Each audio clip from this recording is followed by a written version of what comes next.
just wanted to show that I'm removing the flywheel. That's the only way to get access to the dowels to take them out, because you really don't have any leverage when the flywheel's in the way. So in order to do that, what I did is I took off 4 of the bolts and then I loosened these all the way. They're holding in by a couple of threads. And I got a pry bar and been prying off this flywheel. And now that it's off, I'm gonna, individually take these bolts out and then hold the flywheel up so it doesn't fall. In case you have trouble with these dowels, I suggest getting a torch and just heating that sucker all the way up and just waiting. So I'm about to try again. I got one out pretty simply, but the other one, man, this thing is stuck. I just got these in. So these are the offset dowels. Hand tightened all the ARP bolts on the flywheel, and then I tapped it again with a hammer to get it to seat one more time. Now I'm going to torque them all to 35. I got an extension right here. It's a 22 millimeter socket, so I'll be holding that with my legs since I'm doing this on jack stands. And at the same time, I'm going to be torquing these down star pattern to 35. No Loctite just yet. Then I'm gonna individually take them off and Loctite them, and then go 35, 55, and then I believe it's 65. I'm gonna double check.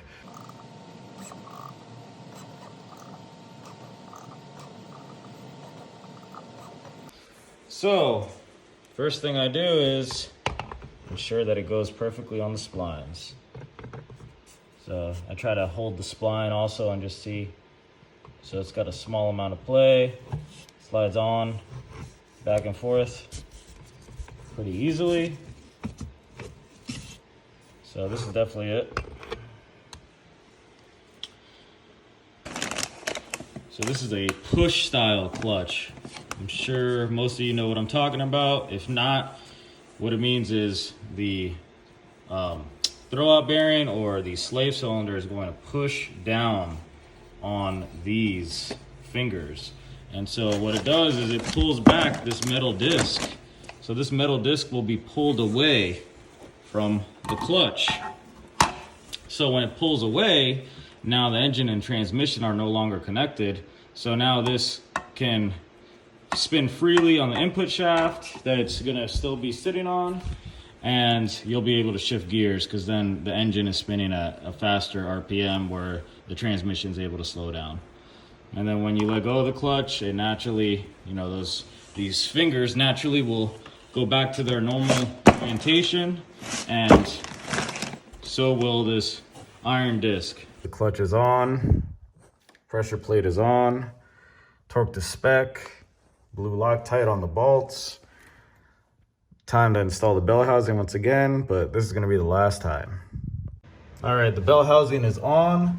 So I ended up grinding off a little bit of metal on the bell housing right behind this washer so that I would have a good ground contact from the chassis to the engine again. So these starter bolts are actually pretty freaking difficult too to get to with this bell housing. It's hard to see, but that's one of them right there. So I was able to get them. It's just pretty tricky. You really got to lift up the front of the engine a good amount. Now I'm going to take some measurements. I have to measure from the fingers of the pressure plate to right here, this area of the bell housing, so that I can properly set my throw out bearing. All right, so to take this measurement, you're going to need a vernier caliper or a dial caliper or digital caliper. So what you need to do is, if you have a straight edge, that's the best way to do it. However, I do not have a straight edge, so I simply grabbed a pry bar that I got that is pretty much new and has barely ever been used. So then I'm just holding it up and I'm putting my vernier caliper on here and measuring from the fingers up to here. So when you get that measurement, this is what you're gonna have to do. Take several different measurements, and whatever your average is on different fingers and different areas of the housing, that number is going to be what you have to calculate into the new measurement, which I'll show in a minute. Here we have the T56 Magnum F. This is the Tilton slave cylinder with the built-in throw out. This is the stainless steel braided lines already on there. You're gonna have 2 of these. However, you're only gonna use one of these bolts. This is a spacer, and I'll show you how to do that in a second. This is the adapter that goes on. It's gonna use some 10mm bolts. And I'm gonna put a little bit of blue Loctite on them, just barely, so that I know they won't back out. They're probably still just super low inch-pound torque spec. And then this is your bleeders, so this won't be until later. Probably install those right when I'm about to install it onto the car. So this goes onto here, and it fits like a glove. And then you're just gonna tighten that up.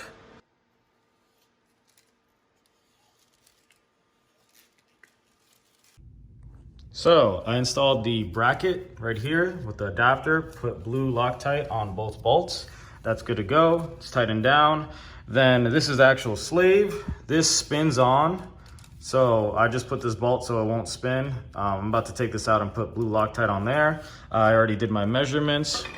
Just held this tight against the front face of the throwout bearing or the slave, and did my measurements with my caliper from here to the face right here, and did it on 4 different areas, got the average of all, and exactly set it to 4mm of gap. So once this is bled, it's gonna look like this inside the car.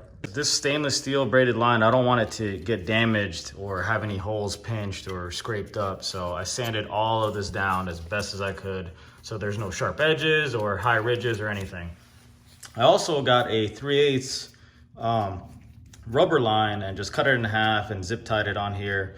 And this is gonna protect it from rubbing so that it won't damage the line. I only had this small one, so I'm gonna go out and get another one later. And just like that, the transmission is in. Easy work. Psych, that was hard as fuck. All right, so this is what I had to use. Just put a bunch of extensions together so that I could get to the back of the transmission bolts and tighten them up. This is all 3/8. So when I was removing the automatic, I did the same thing, except I had to use 1/2 inch and then a 3/8 adapter at the end. So I just finished bleeding out the clutch master cylinder and the slave cylinder. Since I was doing this on my own, what I did was I kept this line connected to the bleeder valve, and I was simply pumping the clutch pedal and then opening this line up, letting all the air out, closing it back up, and just did that over and over again and got all the air out of the system. So this line is at the top of the slave cylinder, very important. So I still have to get a protector for this line here, and then I'm gonna zip tie that. This one, I got it tied up to the bell housing. So I routed the line behind the fuel filter. I made sure I zip tied it to this brake line all the way up here so that it'd stay underneath the steering rack so it won't get in the way of anything. So this is the unit that I zip tied to the back. It has a small lip right here, so it fits pretty snug once you zip tie it against the tail end of the transmission. Then I connected these connectors. The one up top is for the reverse lockout solenoid. This one right here in the middle of the screen, that one is for that's the output shaft sensor. So that's gonna give you your speedometer reading, and I'll make adjustments on the app. I believe it's the Bowler app that you make adjustments on. So then this harness routes up here, connects to the reverse lights. So this connector I loosely zip tied so that it has some play. The reason I wanted it to not get snug is because I don't want it to pinch and, you know, have this pop out. And it's already got a little connection. It's like a small hole with a plastic connection in the middle. So that essentially just holds it in place, but it doesn't clip it in place. So I still had to zip tie it. Then I routed this up and I put it on the smooth end of the bell housing rather than rubbing on the cast aluminum of the transmission. So it's on the smooth steel. So once this is routed up, comes back down on this side of the transmission. I did a small zip tie right here. I haven't tightened this up because I'm still got to solder and then finish doing the connections for the automatic transmission and the adjustments. But so it's got a loose zip tie just for the time being. I'll make some adjustments and then I'll clip it. First thing I've done so far is right here. This is for your neutral switch. So, you know, I spliced them, got them together, put some solder, and then sealed it all up. So now I got to finish up the rest of the harness, and I'm about to do the next connection for the reverse lights. So I zip tied the lines up pretty much in every area that I could. And then I came down, and after I did my splicing on the individual harness connectors and did the wiring, I put tape on all of the connectors for the time being. I am gonna come back here and I am gonna splice out everything so I can just have some dead end terminals, and then I can clean this up. But for the time being, since I'm really trying to get this car on the road, I'm just gonna put tape on all the connectors so that they don't get destroyed or damaged. And then once I curl this up and tuck it somewhere on the side of the bell housing, probably up here near the subframe, I'm gonna zip tie it in place, and then I just have to finish up and put this ground connection. And I'm probably gonna hook that up down here to, I think probably this one. If not, I'll put it on the block to chassis. All right, this thing is ugly. So I knew it was gonna be a hot mess, but yeah, this thing is busted. So I'm definitely gonna come back and I'm gonna cut all these connectors off, and I'm just gonna do the harness as short as possible. I mean, I don't know, I'll take a look at the schematics and see essentially where they start for the automatic, so that I can just splice all the way up top, maybe even by the control module. That would be ideal because this thing looks ugly.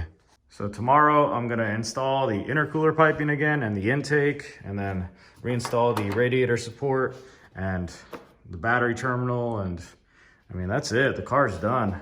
But I can't drive it because I'm missing the drive shaft adapter. For some reason that didn't come with my kit, so I'm still waiting for that to arrive. Hopefully arrive soon because I'm ready to drive this car.